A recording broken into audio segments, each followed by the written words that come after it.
মেয়ের আবদার, এক্সাম শেষ হলে কিন্তু মা আমি তোমাকে ম্যাগি বানিয়ে খাওয়াবো।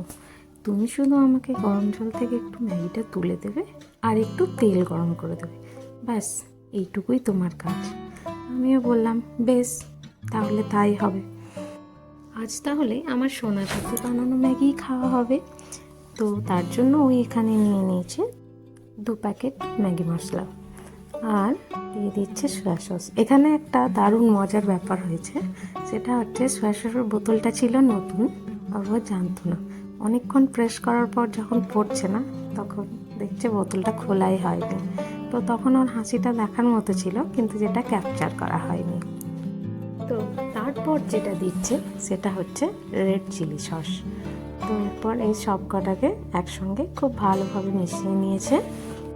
ও আমাকে আগে অনেকবার বলেছিল বানাবে, কিন্তু আমি বানাতে দিইনি, কারণ আমার মনে হয়েছিল যে ও এখনো পারবে না।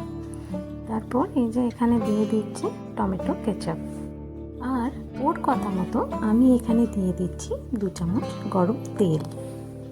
যদিও এটা অনেকের কাছে মনে হবে এটা বানানো কি এমন বড় ব্যাপার, কিন্তু ও যেহেতু প্রথমবার বানাচ্ছে তাই সত্যি ওর কাছে এটা খুব বড় ব্যাপার, আর সাথে সাথে খুব আনন্দের।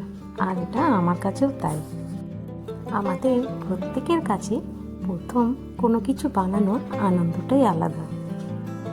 তারপর ওইখানে অরিগানো দিয়ে ভালোভাবে মিক্স করে নুন দিয়ে দিয়েছে।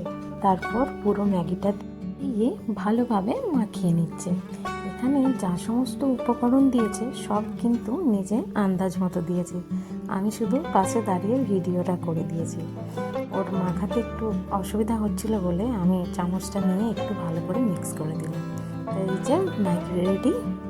ম্যাগিটা কিন্তু সত্যিই দারুণ হয়েছিল। বাড়িতে আরও সবাই টেস্ট করেছিল, তাদেরও কিন্তু দারুণ লেগেছে।